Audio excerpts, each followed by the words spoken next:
ಬೆಂಗಳೂರಲ್ಲಿ ಸುರಿತಾ ಇರುವ ಭಾರಿ ಮಳೆಯಿಂದಾಗಿ ಸಾಕಷ್ಟು ಅವಾಂತರಗಳು ಸೃಷ್ಟಿಯಾಗಿದ್ದಾವೆ. ರಸ್ತೆಯಲ್ಲೆಲ್ಲ ನೀರು ನಿಂತಿದೆ. ವಾಹನ ಸವಾರರು ರಸ್ತೆಯಲ್ಲಿ ಹೋಗೋದಕ್ಕೆ ಪರದಾಡಬೇಕಾದಂತಹ ಪರಿಸ್ಥಿತಿ ನಿರ್ಮಾಣವಾಗಿದೆ. ಗ್ರೇಟರ್ ಬೆಂಗಳೂರನ್ನ ಮಾಡಲಾಗಿದೆ, ಆದರೆ ಎಷ್ಟರ ಮಟ್ಟಿಗೆ ಬೆಂಗಳೂರು ಗ್ರೇಟರ್ ಆಗಿದೆ ಅನ್ನುವಂಥ ಪ್ರಶ್ನೆ ಈಗ ಕಾಡ್ತಾ ಇದೆ.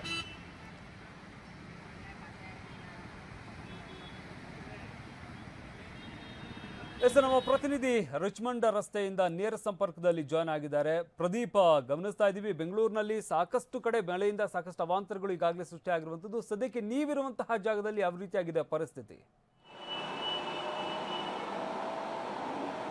ಶಮಂತ, ಕೇವಲ ಅರ್ಧ ಗಂಟೆ ಸುರಿದಂತಹ ಮಳೆಗೆ ರಿಚ್ಮಂಡ್ ರಸ್ತೆ ಕೆರೆಯಂತಾಗಿದೆ. ಸದ್ಯಕ್ಕೆ ನನಗೆ ದೃಶ್ಯದಲ್ಲಿ ನಿಮಗೆ ಆ ಒಂದು ರಸ್ತೆಯ ತುಂಬ ನೀರು ಯಾವ ರೀತಿಯಾಗಿ ನಿಂತಿದೆ ಅನ್ನೋದನ್ನ ತೋರಿಸ್ತಾ ಇದ್ದೀನಿ.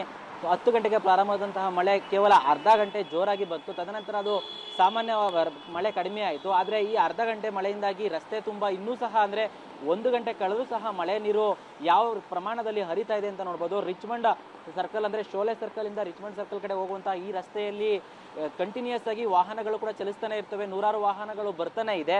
ದೃಶ್ಯದಲ್ಲಿ ಗಮನಿಸಿದ್ರೆ ದ್ವಿಚಕ್ರ ವಾಹನ ಸವಾರರು ಪರದಾಟವನ್ನು ಪಡ್ತಾ ಇದ್ದಾರೆ. ಜೊತೆಗೆ ಈ ಅಕ್ಕಪಕ್ಕ ಕಾರ್ಗಳು ಹೋದಾಗ ಬೈಕ್ ಸವಾರರಿಗೆ ನೀರು ಸಹ ಎರಚಿ ಅವ್ರಿಗೆ ಇನ್ನಷ್ಟು ಸಮಸ್ಯೆಯನ್ನು ಉಂಟು ಮಾಡ್ತಾ ಇದೆ. ಇದ್ರ ಜೊತೆಗೆ ಈ ಒಂದು ರಸ್ತೆಯಲ್ಲಿ ಒಂದು ಮೋರಿ ಇದೆ, ಮೋರಿಯಿಂದನೂ ಸಹ ನೀರು ಹೊರಗಡೆ ಬರ್ತಾ ಇದೆ.